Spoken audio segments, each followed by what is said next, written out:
시청자 여러분, 한 주간도 주 안에서 평안하셨습니까? 시작된 한 주간도 성삼일체 하나님께서 여러분과 늘 함께 하시기를 원합니다.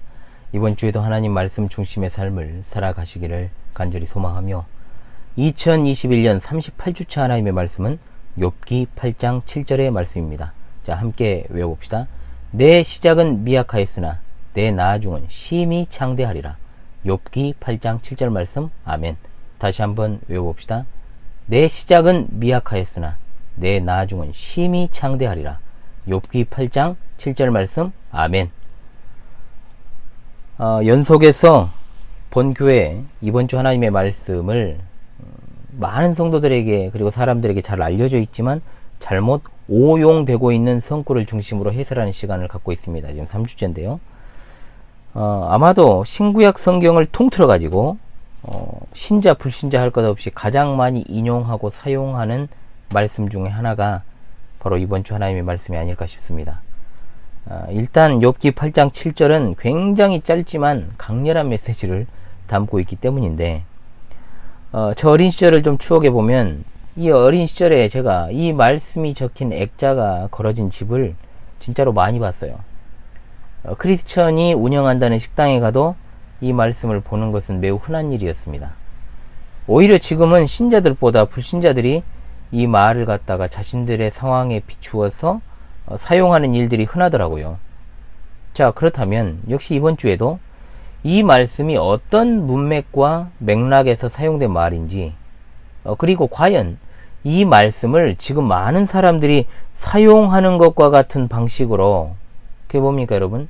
출발은 보잘것없었지만 복을 받아서 나중에는 크게 성장할 것이다 라는 식으로 과연 적용할 수 있는 말씀인가? 이것을 좀 살피도록 하겠습니다. 그러면 자연스럽게 이번 주 하나의 말씀에 대한 해설이 되겠죠. 연속해서 이번 주 하나의 말씀을 성경을 바르게 이해하기 위한 측면에서 다룬다라는 것을 여러분들이 인식하시고요. 또 제가 다루는 구절 외에도 그런 식으로 그 구절만 딱 떼어다가 잘못 해석하고 적용하는 사례들이 다시는 발생하지 않도록 성경을 바르게 읽고 듣는 훈련을 여러분들이 잘 하셨으면 좋겠습니다. 자, 그래야 저의 이 노력이, 이 시도가 의미가 있을 것이라고 생각을 합니다. 일단 이 말씀이요, 여러분, 욥기에서 누구의 입에서 나온 것인가, 이것을 좀 살피는 게 중요합니다. 일단 성경에는요, 여러 사람들의 말이 기록되어 있습니다. 하나님께서 직접 말씀하신 내용도 있고요. 또 선지자들이 하나님의 말씀을 받아서 전하는 것도 나오고요. 또 그것뿐만 아니라 반대편에 악인들의 말도 나옵니다. 예수님을 배신하고 팔았던 가룟 유다의 말도 나옵니다. 욥기에는 심지어 사탄의 말도 나오죠. 자, 무슨 말씀을 드리려고 하는 것인가? 성경에서 어떤 구절이 하나님께서 직접 말씀하시거나 그렇지 않으면 선지자 또는 선지자에 준하는 그런 사람의 입술을 통해서 하나님이 말씀하신 것인가? 그렇지 않으면 그릇된 말을 하는 자 또는 하나님 반대편에 있는 자의 말인가를 먼저 파악하는 것이 우선 아니겠습니까? 가령 예를 들면 사사기는 영적인 혼돈의 극치를 보여주는 그런 말씀이죠. 자, 사사기 18장에는 미가라는 사람이 등장을 합니다. 그래서 레위 사람을 자기 집안의 제사장으로 고용을 해서 그에게 복을 빌게 만드는 그런 이제 장면이 나와요. 그런데 문제는 뭡니까? 이들의 신앙은 참된 신앙이 아닙니다. 제멋대로 하는 신앙이었습니다. 자기 소견에 옳은 대로 하는 신앙이었습니다. 그러므로 그들의 고백도 당연히 올바르지 못합니다. 왜? 사사기는 그런 어떤 행태들을 남김없이 고발하는 게 목적이거든요. 그런데 레위 청년 제사장이요, 자, 여호와의 이름을 팔아서 축복하는 장면이 나와요. 사사기 18장 6절에 이런 말씀이 있습니다. 평안히 가라, 너희가 가는 길은 여호와 앞에 있느니라. 전쟁을 앞두고 과연 이 말씀을 인용할 수 있을까요? 자, 분명히 이 말씀은 레위인 청년이 하나님의 이름을 팔아서 제멋대로 축복한 내용입니다. 그러면 여러분 생각해 봅시다. 이 말씀을 인용해서 우리가 누군가를 축복하기 위한 문구로 사사기 18장 6절을 과연 사용할 수 있을까요? 그러면 당연히 안 된다라고 대부분은 말할 것입니다. 그렇다면 지금 문제가 되고 있는 이번 주 하나님 말씀 욥기 8장 7절에 나오는 이 말씀은 누가 한 말일까요? 자, 욥기 여기에 보면은 이제 욥도 등장을 하지만은 욥의 세 친구도 등장을 합니다. 엘리후도 등장을 하고 하나님도 나타나시고 또 사탄의 말도 기록되어 있다고 했지 않습니까? 자, 욥이 고난당하고 있을 때 그에게 찾아온 세 친구 중에 수아 사람 빌닷의 말이 기록되어 있습니다. 욥이 아니라 빌닷이라는 사람이 이 말을 해서 문제이라는 것은 분명 아니에요. 자, 욥기 전체의 맥락을 봤을 때 과연 수아 사람 빌닷의 말이 옳은 것인가, 이걸 파악하는 게 중요하다 이 말입니다. 일단 하나님께서 욥을 찾아온 세 친구들에 대해서 42장에서 이렇게 평가를 하시죠. 뭐라고 평가를 하십니까? 7절에 너희가 나를 가리켜 말한 것이 내 종 욥의 말같이 옳지 못함이니라. 그리고 8절에 이어 말씀하시기를 이는 너희가 나를 가리켜 말한 것이 내 종 욥의 말같이 옳지 못함이라. 두 가지가 똑같은 말이에요, 여러분. 두 번이나 반복을 하셨습니다. 그러니까 한마디로 결론은 욥의 말은 맞지만 친구들의 말은 틀렸다는 거예요. 하나님의 말씀이죠. 심지어 욥으로 하여금 무엇을 시키십니까? 그들의 죄를, 세 친구의 죄를 사하기 위해서 번제를 드려야 된다라고 말씀하셔요. 그래서 욥기에 나오는 세 친구는 주구장창 하나님을 갖다가 어떻게 했습니까? 인과응보의 하나님으로 만들었죠. 즉 고난이 온 것은 반드시 이유가 있다. 욥이 고난을 받았다? 그러므로 그는 죄를 지었다. 이런 도식으로서 계속해서 욥을 갈군 겁니다.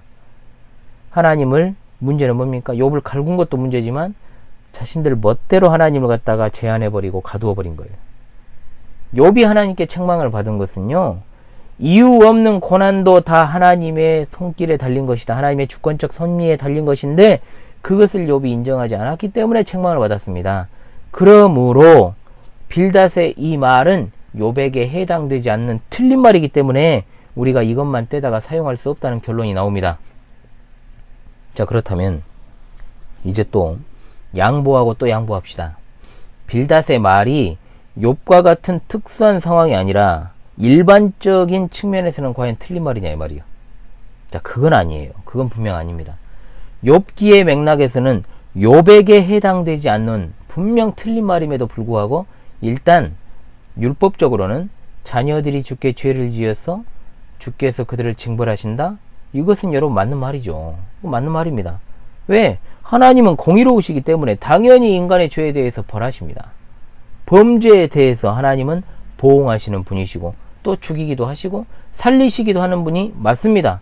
따라서 빌닷의 이 말이 욥에게는 해당되지 않는 그릇된 말과 하나님에 대한 판단이었지만 일반적인 차원에서는 맞는 말이다. 자, 그럼에도 불구하고 적어도 이 말씀을 갖다가 굳이 적용을 해야 되겠다라면 이것은 어떻게 적용을 해야 되겠습니까? 사람이 진정으로 회개할 때 하나님께서 그를 용서하시고 회복시켜 주실 것이라는 신앙적 차원에서 적용을 해야 되겠죠. 즉 회개하는 자가 지금은 바닥에 있을지라도 하나님께서 그를 회복시켜 주시는, 일으켜 세워주시는 은혜를 누리게 될 것이다 라는 그런 방향으로 해석을 하는 것이 옳지, 지금은 비록 사업의 규모가 작고 또는 비록 지금은 회사의 말단 직원이지만 또는 지금 교회가 막 개척한 지 얼마 안 되어 작지만 노력하면 하나님이 복을 주시면 크게 되고 승진할 것이며 다른 사람의 머리가 되고 교회가 부흥될 것이다 라는 식의 기복적인 문구로 사용하기 위해서 인용을 하거나 또 액자로 만들어 걸어 놓는 것은, 자 여러분, 달마도하고 다를 것이 하나도 없는 겁니다. 달마도를 집에다가 걸어 놓는 것과 뭐가 다릅니까? 뼈 아프게 들어야 되는 거예요, 여러분. 함부로 하나님의 말씀을 집에 걸어놓지 마십시오. 의도는 좋아요. 한때 또 엄청 걸어놨던 게 뭐죠? 야베스의 기도 아닙니까? 이것도 나중에 한번 특강을 하겠습니다만은, 그런 거 걸어놓지 마십시오. 의도는 좋아요. 대부분이. 그런데 여러분, 그 문구들이 다 뭐예요? 복을 비는 내용이잖아요. 복 받는 내용입니다.